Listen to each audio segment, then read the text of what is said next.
Adam22 out here rocking a hoodie, middle of the fucking summer because I'm just thugged out like that. Anyway, I just got like a pretty good question somebody brought up in the comments that I actually wanted to respond to because it's something that I think about a lot.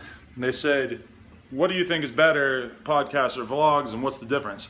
And it's actually really funny that you say that because I think that like for a long time I was really interested in vlogs, and like deep down I knew that I just wanted to communicate my perspective with the world, and that I had something to say and I wanted to get it out there in a lot of different ways. A lot of people don't know this, but for years I was really focused on becoming a writer, and I like wrote some stuff online. I used to have my own blog and stuff where I would write stuff.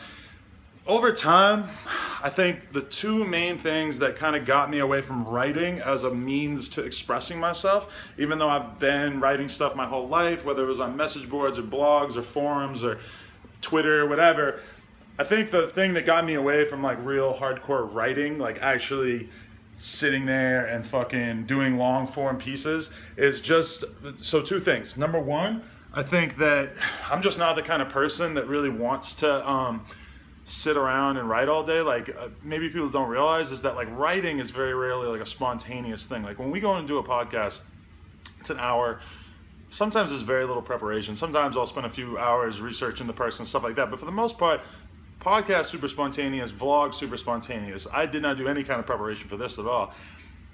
When you write, dude, it's a long form process of you just splicing words together and coming up with the way to really, I'm having a hard time struggling to think of a metaphor for exactly what it's like, but it's just so technical when you're sitting there putting words together, and there are so many revisions and drafts.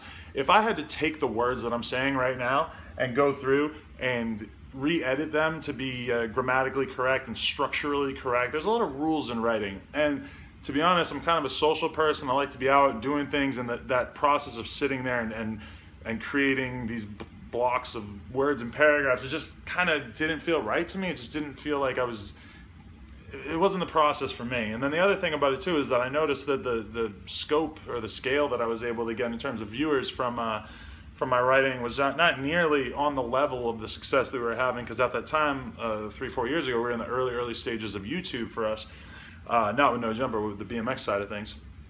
And so I kind of turned away from writing and became more and more interested in vlogging, because I felt like at the time, I was like, vlogging has just as much potential as writing to get an idea across, but it's easier, it's simpler, it's more personal, and I think it scales better. Like I think that you're able to build like, all right, an easy example, you look at Anthony Fantano and the fucking Needle Drop, is like, he's by far the biggest, most influential music critic on earth, I'm willing to guess, because he uses YouTube as his method. And meanwhile, there's a lot of other writers who are arguably much smarter or better or whatever than him, and their numbers pale in comparison because they choose to write their shit. And at the end of the day, I mean, I'm not solely doing this because I want to reach as many people as possible. If I loved writing, I'd be writing.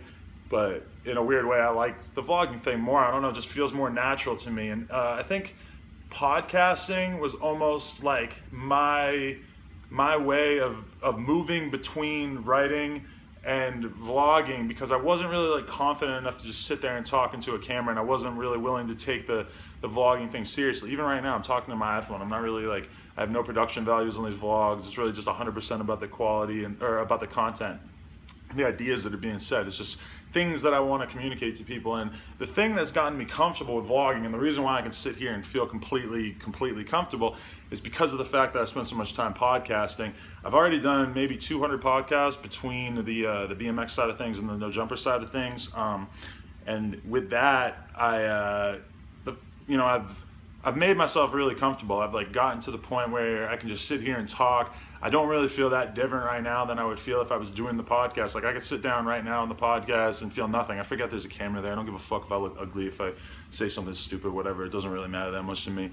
I'm confident enough now that the vlogging thing feels easy. And this is, I by no means do I plan on getting away from podcasting at all, but I do plan on putting more effort into the vlogging thing as time goes by.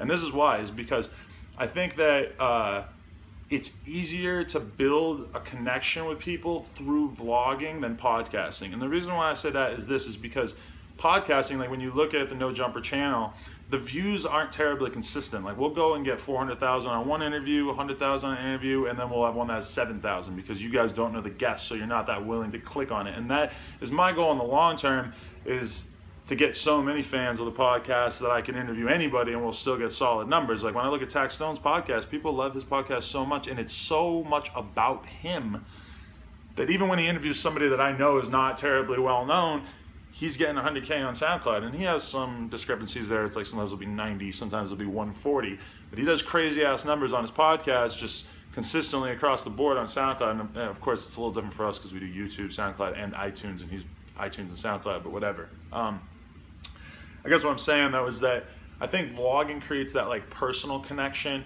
I watch a lot of these like gameplay vloggers now, like Leafy and fucking what's the guy's name? Scarce. I've been watching Scarce too. I watch Drama Alert a little bit. He's not exactly a gameplay guy, but he kind of is. He's got roots in Counter-Strike and shit. And I've just become super interested in those guys because, I mean, they're really just relaying the news, which is an interesting way about doing it, but then they also build up like a real fan base for themselves. And that's ideally how I see the No Jumper channel playing out, is that I want to have both sides where I look out into the world through the podcast. So that's how I meet new people and learn about new people. But then I also do the vlogging style content, which I prefer, or I believe is going to get more and more high quality over time. I still don't even have a fucking DSLR to film these things on. I'm just using my phone. I do have an RX 100, but I don't even give a fuck enough to use it because I'm so happy with the iPhone shit, and I can just airdrop it over my computer in like 2 seconds. But and the vlog content allows you to look more inwardly. And I noticed this pattern. It happens all over the place. Like I'm a fan of The Amazing Atheist. He's a YouTuber who talks about the lack of the existence of a God and all this shit. And he's pretty cool, TJ. And he does podcasts as well. And the videos of him sitting there talking into the camera, granted, that's like the original style content that he came out with, so it makes sense that it would have a bigger fan base. But then he also does like audio-based podcasts, and they'll do like, you know, a tenth of the views that he does on the other stuff. And part of that is because of the length. Like if you're doing an hour-and-a-half long podcast versus a 10-minute vlog, of course the vlog might seem a little bit more approachable to a fan. But I mean, I think that there is probably more potential in vlogging in terms of just building up the YouTube fan base, because I know it seems like No Jumper is huge at this point just because like a lot of cool people like it. A lot of people that you know probably like it. I know that when I go to a show, sometimes I feel like, God damn, everybody in the whole fucking world knows about me all of a sudden because of No Jumper. But if you actually look at the YouTube subscribers, we got almost 200K. We'll do maybe 20K on an average podcast. There are YouTube channels out there that shit on that. There's tons of YouTube channels with like 1 million plus who do vlog style content, and you know, I'm looking to get to that level. Like it does, I see it just as like a personal challenge because it would help in every possible way. Because if I had a giant vlog, you know, following, people who just gave a shit about me talking about stuff, then that's just going to help bring in more people to watch the podcast, which was kind of, you know, a big part of my goal as well. And of course, like all the other good things come with that. But I mean, to me, I have to look out through the podcast and in through the vlogs. And to me also, I just got a yo man text from Slug Christ. I hope that doesn't mean that he's going to bail. I just want to do both. And I think that in order for No Jumper to become as big as it can be in time, I need to do both. And I don't know, I mean, that's just like a personal goal for me, is to be able to utilize both sides of this coin. And that's why I don't bother to separate the vlogs and the podcast into separate things. To me, they're the same thing. Like me sitting here right now, I could have easily gone on this rant during a podcast. Plenty of people do podcasts by themselves. Like I listen to Sam Harris all the time, and half the time his podcast is just him. So this to me, this is not terribly separate from a podcast. They're both very, very similar. I mean, like the difference in a podcast is that there would probably be 1 or 2 other people who are going to be interrupting me and giving their own thoughts, and I wouldn't be able to just go on this fucking 10-minute rant like this. But I don't know, to me, they're both essential. And so I can't really, to answer the original guy's question or whatever, I can't really separate the two, and I want to do both, and I want to get more professional at it, and I want to just, like, my goal is just to put out as much shit on YouTube as possible. Not shit, but stuff that I actually like, that helps build a fan base, that actually is popular, because this is a weird thing at this point in my life, is I don't see beyond. And I feel like I'm being kind of repetitive because I feel like I've talked about this stuff before, but I don't see beyond YouTube. There's not anything after YouTube that I want to do in my life at this point. Like, sure, I would love to do stuff on TV. I would like to do stuff with documentaries, but that's not like my goal. If somebody approached me and said, hey, we'd like you to be part of this documentary, we'd like to work with you on a pilot for a TV show, yeah, okay, of course I would be open to an idea like that. But I'm not one of these YouTubers sitting around like, oh yeah, I gotta like get a following on YouTube and then I can go and get some fucking TV deal and do that thing. I mean, I'm gonna be totally honest with you guys, is that I had this weird series of interviews with a major TV network where they wanted me to be one of the hosts on this TV show that they were doing, and I believe it's still happening. I wasn't contacted back. I felt like I went in and marked the fucking interview, but then I never heard back from them, and it was really weird because while I was sitting there doing the interviews and stuff, I just started thinking, I'm like, man, I fucking love No Jumper. I love what I'm doing right now. Am I really gonna take like a significant percentage of my week and dedicate it to having to fucking sit and do stuff somebody else's way? Like, I worked so hard to not have to do anything else anybody else's way. Like, I've always been on my own schedule. I've always did shit the way I wanted to, and almost never had to listen to anybody my whole life because I've always just done my own thing. So when I was like actually going to a couple of different auditions for this TV thing, I was thinking at the time, like, fuck, like this would be really big for me in my career. It would definitely make me a lot more well known, but at the same time, fuck, like, I don't know if it's for me. I don't know if I could handle it. So I guess I didn't get it. But I mean, if they were to call me tomorrow and say like, hey, do you want to do this? I guess I would have to say, all right, let's fucking do it. But at the same time, I think that I would probably be thinking like, I can't keep doing this for the long term. Unless it was awesome. Unless, you know, every TV network's different, blah, blah, blah. But I mean, for me, I'm used to be able to like, I'm going to show up at the store at 8, I'm going to podcast until 11:30, and I'm going to have 2 interviews done, and I'm going to go home, and I'm going to sit in my bed and smoke weed, edit them real quick, go to sleep, wake up the next day and do whatever the fuck I want. I don't know if I could handle having to go into a network for 8 hours and fucking do their thing when I really just want to do my thing.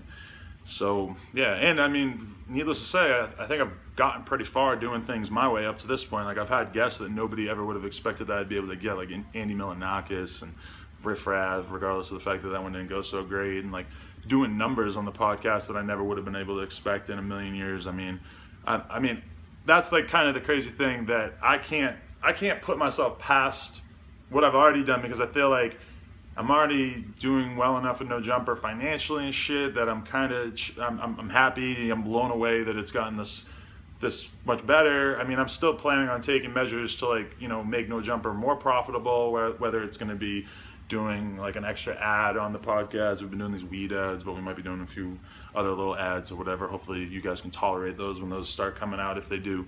I am thinking about starting a Patreon account. I'm just kind of trying to work out like what the rewards are going to be, just so that, you know, I feel like there's like a significant number of Rope Gang members that support the podcast so hard that they would want to like shell out a little bit of cash every month just for you know, being homies, being part of the Rope Gang. But I want to make sure that we have some good incentives in there so that it'll actually be valuable to people.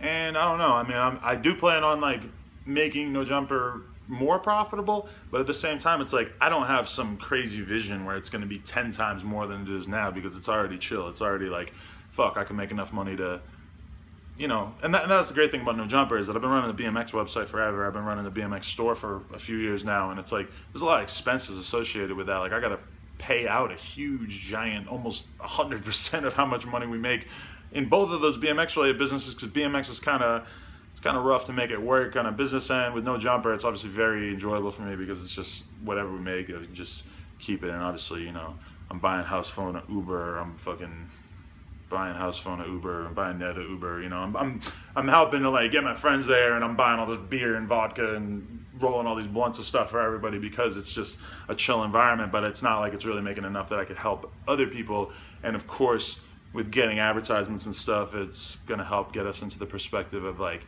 okay, maybe I can actually take care of the people who are co-hosting, and maybe I could take that money and that actually is a really good idea with the Patreon. Is I could say like, okay, well, if we get to this goal financially, then I'm gonna have a dude or like 2 different dudes who can be in charge of filming, and like they'll make sure that the filming's on point, and they could handle the editing. That is actually probably the main goal that I should get to, because it would, if we had really high quality video of every podcast, and then also if I didn't have to spend my time editing and stuff like that, it would be a lot of weight off my back, so it would be worth giving up some money for that.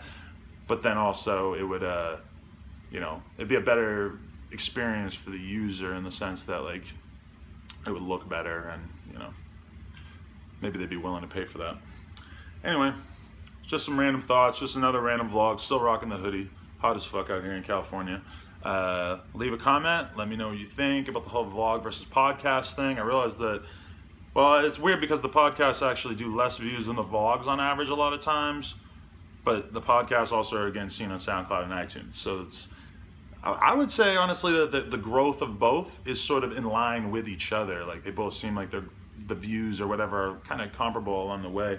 I don't know. I mean, at the end of the day, I do have people complain sometimes about, like, oh, you should put the vlogs on a separate channel. But those comments are, like, very rare, and it should be pretty easy for you to just not click if you don't like the vlog thing. So also, I'd be interested to know what you guys think of the production quality. Like, do you watch somebody like Nadeshot and you're like, oh, like, because his audio is better and the quality is better and everything, does that make it like infinitely more watchable than these things that are filmed with an iPhone? I don't really know. Let me know what you think. Adam22, onsomeshit.com, on Snapchat. Fuck with your boy. Peace.